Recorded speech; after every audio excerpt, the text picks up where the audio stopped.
Horizon drukas logā ir pieejama funkcionalitāte izdrukas saglabāšanai failā. Aplūkosim pavadzīmju sarakstu. Dokumenti, noliktava, pavadzīmju saraksts.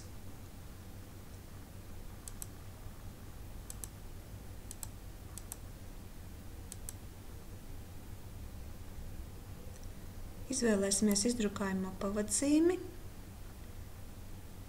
un nospiedīsim drukāšanas pogu. Tiks atvērts drukas logs, kurā jāizvēlas izdrukas forma. Ja šo izdrukas formu vēlamies saglabāt failā, tad norādam eksports failā. Izvēlamies faila eksporta veidu, piemēram, PDF fails. Pēc tam norādam faila novietojumu. Noklikšķinot šo pogu, norādam vietu failu katalogā, kur fails tiks novietots.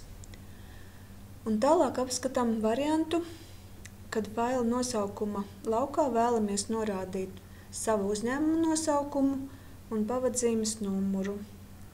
Lai norādītu sava uzņēmuma nosaukumu, atveram izvēlni, izvēlamies lauku firmas nosaukums un divreiz noklikšķinot, ievietojam faila nosaukumu laukā.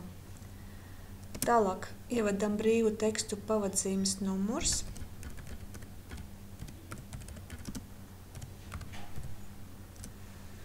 Brīvu tekstu nav jāliek pēdiņās. Un, lai norādītu pavadzīmes numuru, atveram izvēlni un izvēlamies lauku numurs no lauku grupas pavadzīme. Atkal divreiz uzklikšķinot, ievietojam faila nosaukumu laukā. Šādi izveidotu faila nosaukumu varam pārbaudīt, noklikšķinot pogu pārbaudīt faila nosaukumu. Izveidotais nosaukums tiks parādīts papildu lociņā. Ja nosaukums ir korekts, šādu arī varam atstāt un pavadzīmi eksportēt, jeb saglabāt PDF failā, nospiežot pogu drukāt.